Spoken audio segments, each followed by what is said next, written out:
Thanks for joining us. This is The Economy. I'm your host, Ibrahim Sani. Very recently, the international community has agreed on the way forward for the global minimum tax package. Most of the 147 countries and jurisdictions working together with the OECD as well as the G20 Inclusive Framework on the BEPS or the base erosion profit sharing have agreed on key elements of a package that charts a course for the global minimum tax regime to be implemented. How does this affect Malaysia, and perhaps how does this affect the fiscal and of course business elements in the country on the way forward? Here to discuss this and more is Aurobindo Ponniah. Aurobindo, he's the director at PwC Malaysia. Bindo, let's walk through the steps on this. I've had a chat with you on air since maybe 2020, I think, because I remember seeing your face on a very small screen during COVID. And every year we seem to be building up to this. Is this the moment of, I suppose, celebration where things are finally done? Well, maybe we'll take a step back, look at it historically, what happened, okay? So base erosion profit shifting the project started off in 2013, more than a decade ago. Then in about 2015, they came up with what was known as 15 action points. So the total of 15 action points, and this was done by the OECD together with the G20, under sanction by the G20. So, but the OECD is a collection of 38 member countries, largely Western democracies, economically advanced countries. Most developing countries, including Malaysia, are not part of the OECD. So when the OECD came up with these 15 action points, these 15 action points were meant to counter what they call base erosion profit shifting.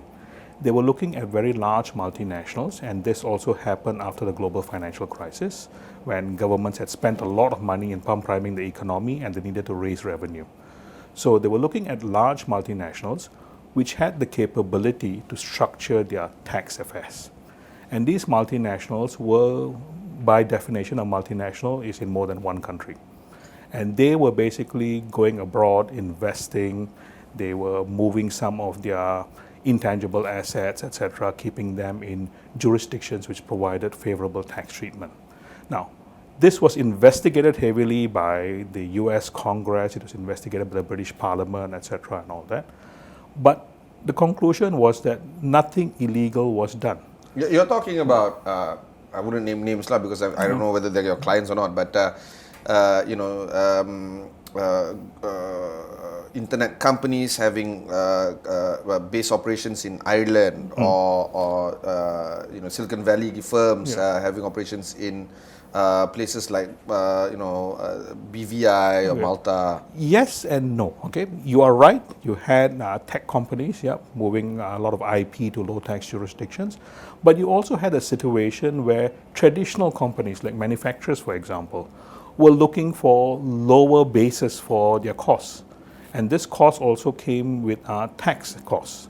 So they were looking at jurisdictions which provided them, I would say, the ability to set up low manufacturing costs, and also at the same time provide them a favorable tax treatment. So all this was looked at, and then they would probably move some of the operations from a high-cost country to a low-cost country. So you could have, for example, the current American administration talks about moving manufacturing back, but a lot of manufacturing moved to China, etc., and all that. It's just business. So it was a good look as to whether or not tax was the determining factor and whether this was causing the base erosion. So the OECD at that point in time estimated there was about USD 100 to 240 billion in low tax profits. This was about, maybe they estimated again about 4 to 10% of corporate taxes. How they got those numbers, I am not sure. Again, this is all statistics, etc., and all that. The reality will probably only be known maybe in about 10 years' time once this global minimum tax is fully settled. So, OECD being 38 member countries, that is not the majority of the world. So they form what is known as the Inclusive Framework. And the Inclusive Framework today is 147 member countries. Okay, the reason they formed the Inclusive Framework is that they realized for the BEPS measures to be effective, you had to have buy-in from everyone. So Malaysia also is part of the Inclusive Framework. Malaysia is not a member of the OECD, but it's a member of the Inclusive Framework. Now the 15 action points, there were what was known as the minimum standard. The minimum standard means is that the Inclusive Framework members had to implement the minimum standards, which were basically 4 action points. This was harmful tax practices. This was looking at things like your tax incentives and all that were harmful. You had prevention of tax treaty abuse. So the tax treaty network, double tax treaty network, is a treaty between 2 or more jurisdictions, which basically undertakes to not double tax income. So tax treaties have been used widely for tax planning as well. So there was a move to basically prevent that. Then you had what was known as the CBCR, or country by country reporting. This was basically, in a way, the infant of global minimum tax. Yeah? So what they did with CBCR was that they required multinationals, which met the 750 million euro threshold, to actually report. It wasn't a tax payable amount, but both a tax compliance amount. Yeah? And then the last was a mutual agreement procedure. Excuse me. Yep. It's fine. But with these 4 principles in mind, we are also working on the backdrop of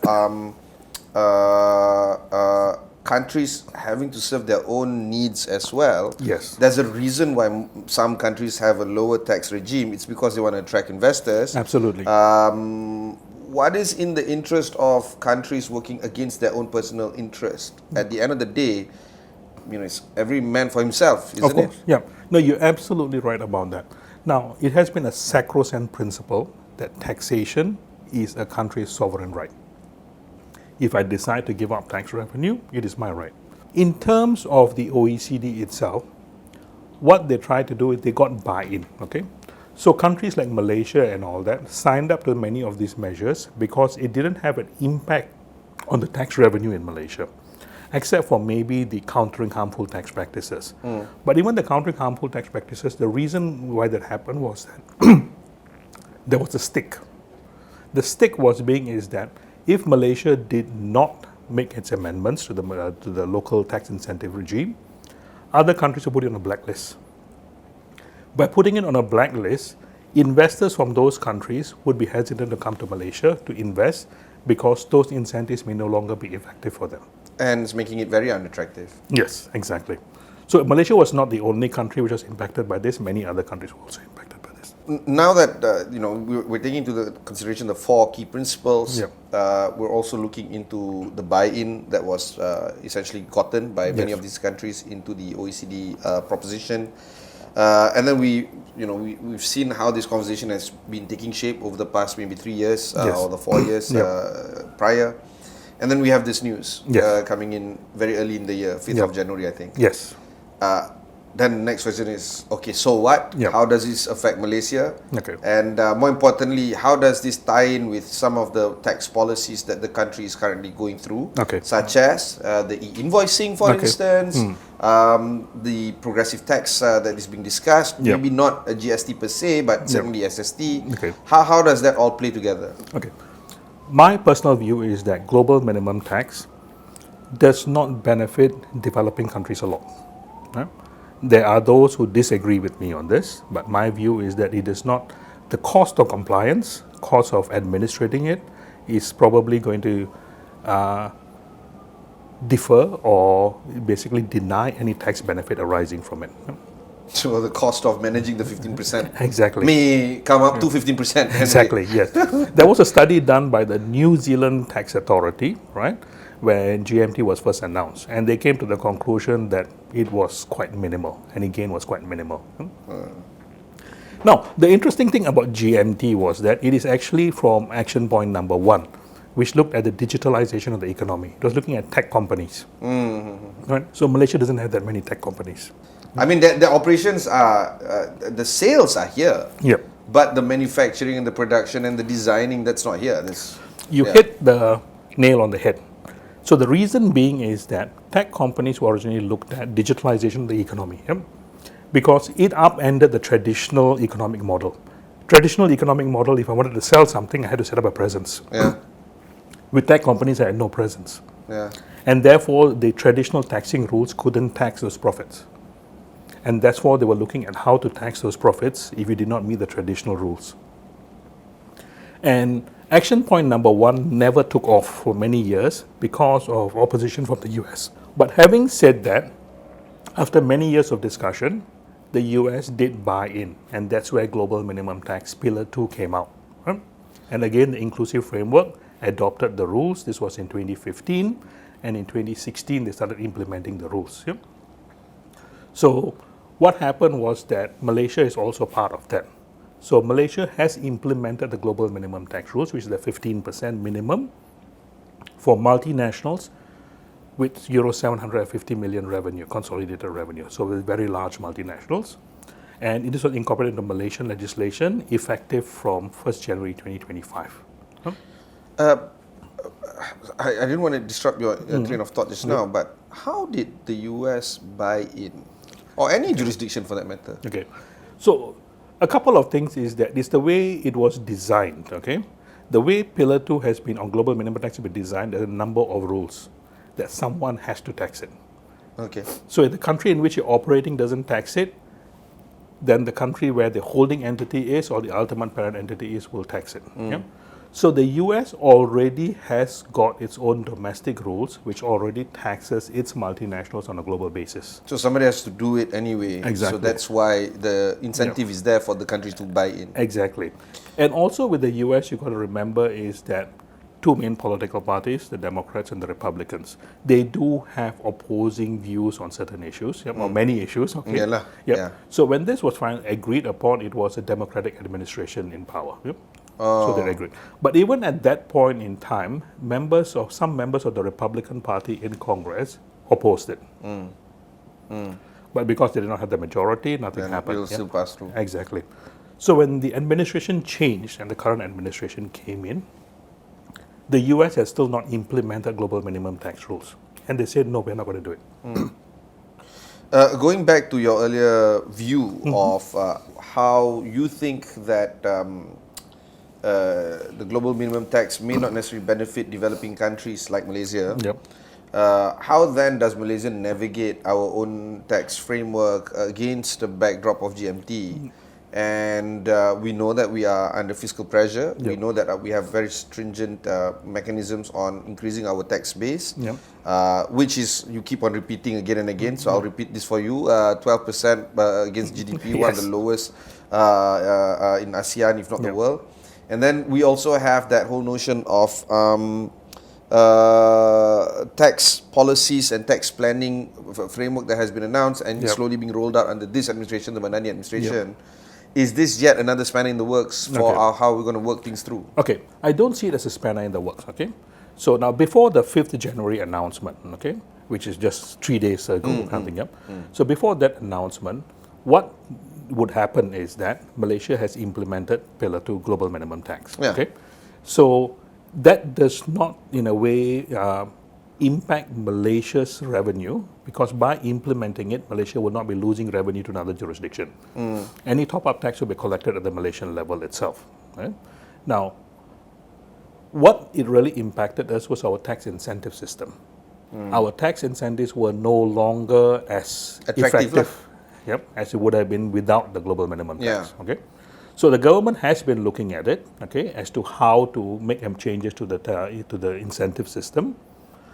They have not yet. We were hoping they would have been released in the last budget in last October, but it was not. I suspect they held it back because of the changes they were expecting to be announced. To be announced now, the exactly. OECD announcement. It should have been announced before Christmas. That's the usual OECD standard. Release it before Christmas and go off on our Christmas break. Okay. But in this case, I think they couldn't get it in time because of some issues with other countries trying to objections, etc. Right? So it only happened on 5th of January. Right? Now, remember that because this is a global thing, Malaysia's incentives are not the only ones impacted. Everyone's incentives are impacted. Vietnam, Thailand, etc. So that neutralizes any impact. Exactly, yep. So this becomes a double-edged sword. It will force Malaysia and many other developing countries not to solely rely on tax incentives. As a value proposition for international businesses and investors to come in. Exactly. So you're going to have to start looking at things like infrastructure, ease of doing business, talent, etc. and all regulation. That. Exactly. Whatever lah. Yeah. And I think Malaysia as a country, we are well positioned to grow on that and in order to attract more investment. So basically, you're saying our friends at MITI or Matrade or any of those, MIDA, might be not so much worried, I suppose, in terms of trying to get the investors in, because we will lose certain investors. Yeah, we will lose certain investors, but we stand, if we position ourselves correctly, we stand to gain more of the value-added investors. and of course, one of the things that investors think about is political stability, to be honest. Exactly. Yeah. You're right. Yeah. That's right. Yeah. And Malaysia is, I mean, we've had a change of government 2018, etc., and all that. Yeah. But all those changes have been relatively stable. Yeah. Yeah. Business as usual, Exactly. Yeah. for the most part. Yes. So I think maybe in 2018 there was a little bit of concern as to whether it'll be a stable, but I think it's proven. Yeah. It's proven that we can change administration how did you put stably. it? The sky didn't fall. Yes, the sky did not fall. Yes, exactly. Yeah. Okay, so for businesses and business owners currently looking at this conversation, what would be some of the ideas that you want to share with them in terms of how do they approach this moving forward? I'm talking about domestic companies and or international companies that are already here. Okay, so number one, this does not impact all taxpayers. Very large taxpayers, 750 million euros and above, that's about like 3.6 billion ringgit in group consolidated revenue in 2 out of 4 preceding financial years. Is it just 10 companies in Malaysia to fit In that? Malaysia, there are approximately 60 to 70 multinational groups impacted by this. Okay. There will be subsidiaries of foreign multinationals, the very large multinationals located in Malaysia, will also be impacted by this. Yeah, but they report the group, which is located elsewhere. Yes, but they will also have local reporting requirements to the Malaysian IRB. Correct. One of the 4 pillars that you spoke of. For their operations in Malaysia. Correct. Now, CBCR lah. yes, CBCR, and also now will be GMT, Global Minimum Tax. Okay. Yep. So they will have local filing requirements. If their effective tax rate in Malaysia for the local operations is below 15%, they'll have to pay a top-up tax to the IRB. Okay? So there's a revenue collection there as well. Yeah. I think a couple of years back at at a seminar, one of the IRB officers did say that an estimated collection there was about 2 billion additional ringgit in additional revenue. Oh, well. Okay. I mean, in the bigger scheme of things, it's not a very large amount, but it is a substantial enough amount to maybe invest. Yeah, that's what I was arriving at. Like, if, the tax collection maybe 50 billion, 2 billion isn't much, but 2 billion is 2 billion. It's still 2 billion, You can always the subsidy, petrol, we're talking about, all this hoo-ha, we're saving 4 billion. So, you know what I mean? Yeah. So, it's a lot of money. True, yeah. So in terms of the difficulties businesses have been facing, and this has been a major, I would say, gripe with global minimum tax, is the complexity of the rules. The rules are extremely complex. I have been doing tax for 30 plus years. Right? Okay? When I first looked at GMT, that very weekend I joke with my clients and I joke with my colleagues, etc., is that very weekend I went and looked at my pension pot to see whether I could retire. It's really complicated. It is complicated, and that has been a major gripe by businesses. I think the OECD, when they developed it, they did not recognize the difficulty businesses will have in trying to get the data needed to do the calculations. Based on your estimation, is it because it necessitates the complexities, necessitates the difficulty of understanding the tax code, or it's just going to get easier from now on? So they start off with a high point, then you can simplify things and make things streamlined across time. The cardinal rule of global minimum tax is that a common approach. What do they mean by a common approach? Because you wanted a standard set of rules rolled out across 141 countries. Lowest common denominator principle. Yes. And the commonality they could find was the International Financial Reporting Standards, so IFRS. they used that as a base, most countries, But now when developing the rules, you got to take the interest of 140 countries. It's impossible, man. Yeah, and that is where the complexity arises, So there are some definitions in global minimum tax rules, right? When I look at it, it makes no sense to me. So sometimes I've reached out to people I know at the OECD and I ask them, what is this? What does this mean? They look at it and said, oh, this probably won't impact you. This was raised because the Nordic countries had this issue. Okay. So they wanted that built into the rules. Okay. And I'm like, okay, so why didn't you say so there? Yes. So how are you supposed to know which one is non-applicable, which one is applicable, and so on? Yeah, so there is where the complexity arises. And the other is that because the nature of the calculation is that if you have 10 entities in a jurisdiction, Okay. You blend the income, you blend the tax of those 10 entities to get the jurisdictional effective tax rate. Yeah?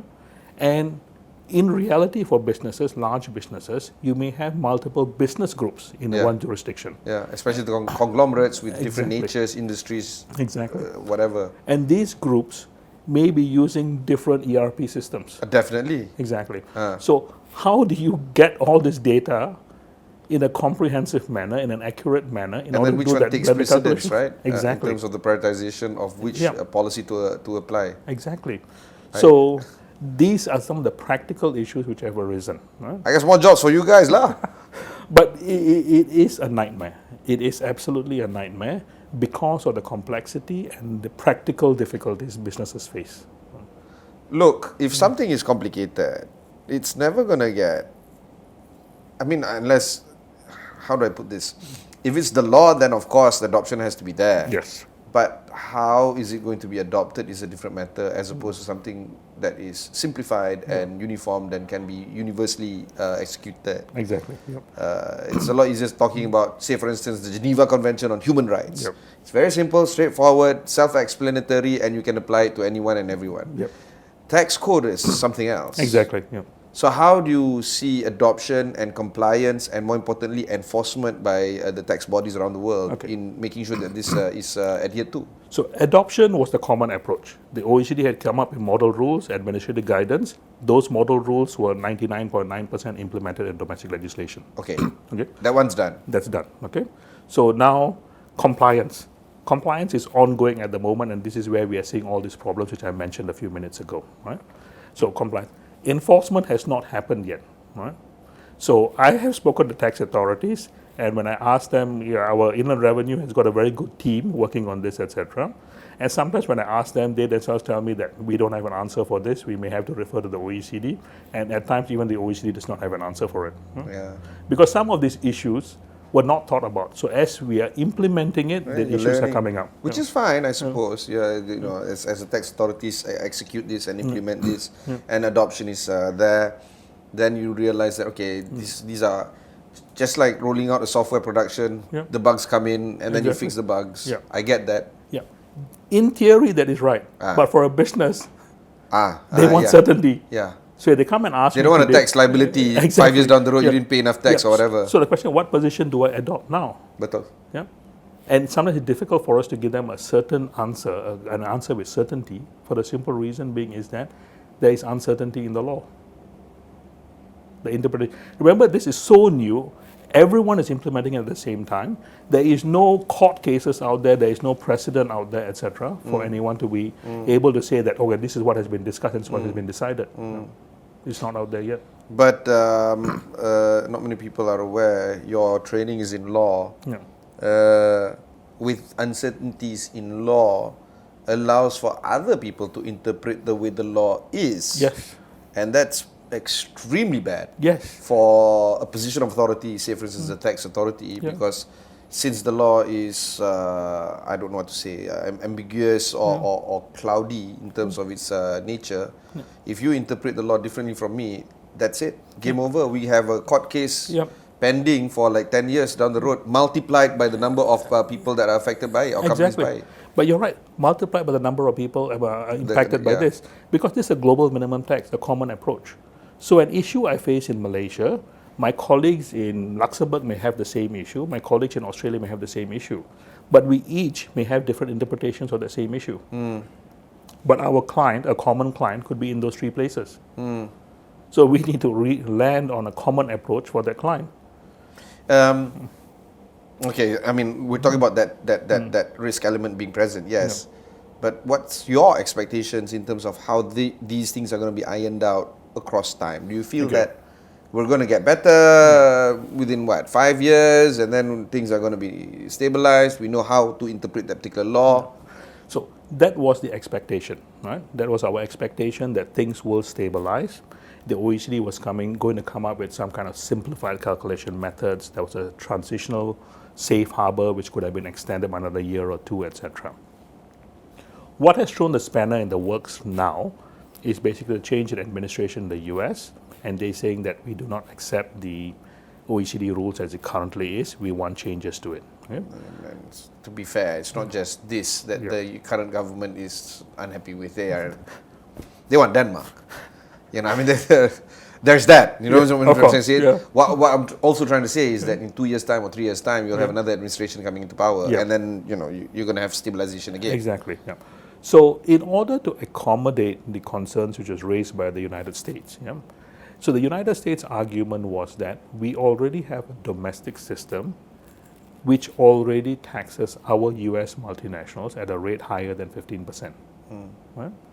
So, we do not want to come up with new rules. We want you to accept our rules as part of the common approach. So, we are not going to implement OECD rules in the US. But we are saying is that our rules are sufficient to meet OECD requirements of the 15% minimum. Is it? I'm not a US tax expert, but my understanding it's supposed to be. But the issue here is that if the US says that and it has been accepted, and so the US system is what's stopping other countries from exactly. saying so? So in Asia Pac, for example, China and India have not yet implemented global minimum tax. They may now come up and say that, look here, our system also qualifies for this. And they may then say, so this kind of like in a way erodes the common approach, standard set of rules, right? And that is where more difficulty will arise, okay? And in 5 years' time, if you do not have a common approach, my prediction is that the domestic systems which have been taken as equivalent, so the side-by-side system, domestic system, global minimum tax OECD model, side by side, okay? If the OECD doesn't have control over the domestic system, when I say control, I mean in terms of review, etc., and all that, then what is to prevent countries from tweaking their domestic systems to give either their multinationals or their investors an advantage? Right? This will then erode the common approach, and it will probably see other countries also maybe pull apart or try to say, okay, I'm going to try and come up with a domestic system which meets this SBS system. So this is where I predict that we are now in a bit of, we were hoping to get certainty, we're hoping for things to settle down, but this probably throws a spanner in the works, and we may have uncertainty in coming years. Now, what is the ultimate risk that you are, or fear that you are looking at right now? Can countries then opt themselves out from the so-called GMT? Can they back off from this because it doesn't look too good now? Countries are under no obligation to implement GMT.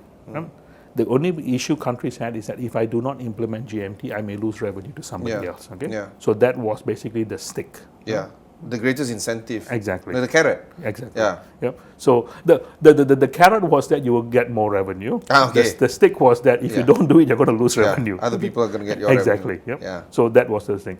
So, but the carrot also was that it's a common approach. Everybody had to use the same set of rules. So you knew that the other guy couldn't, for lack of a better word, cheat. Right? But now, if we are not using a common set of rules, that's how you say it. So, but in terms of the common approach, if we don't have a common approach now, you start wondering: is the other guy's system equivalent to my strict system? Or you may start wondering, why do I want to use a strict system? Maybe I come up with a domestic system, which simplified, is whatever. Exactly. All right. So those are the questions which are going to be looked at by policy makers in the next, I would say, 3 to 5 years. Right? Final question to you: while policymakers are looking at this for the next 3 to 5 years, how are countries, especially developing countries, and especially Malaysia, is going to approach this from a fiscal point of view? Okay. Is this one of those things that, it's really not going to impact us that much? Or, I mean, in terms of tax revenue, but actually will impact us overall because of how countries see our jurisdiction as a viable option to invest and make a bet on when it comes to growing their business? So I would see this, number one is our tax incentives, which have been a big draw for investors for many, many decades, right? Is no longer that attractive when it comes under global minimum tax. But again, as I mentioned earlier, other countries also have the same problem. Malaysian policymakers are aware of it. So what Malaysian policymakers need to do now is that, and which I believe they are doing, is to look at incentives which look at substance, which look at high value addition, etc. Okay, which in a way will also align with our economic ambitions to become a high income country, right? And so this may be, I would say, the stick which is forcing us to make those changes. In terms of revenue collection itself, okay, there is an administrative cost, of course, but as I mentioned earlier, one of the estimates was about 2 billion additional ringgit, okay, Yeah, but annually. it's something. It is something, yeah. But remember, there's also a compliance cost, not just a compliance Yeah. cost in administrating it, And but enforcement costs as well. enforcement, but also for the taxpayers who also now have to comply with it. Yeah, it is a large cost, right? So, I would say that this might be an opportunity for the Malaysian authorities to look at their tax incentive system, which I know they are doing, to fine-tune their tax incentive system to ensure that it looks more at value addition, substance, tangible assets, etc., and all that. And this would, in a way, help push industry, help push especially the large multinationals and foreign investors coming in to look at more value addition type investments. It's a bit like subsidies, right?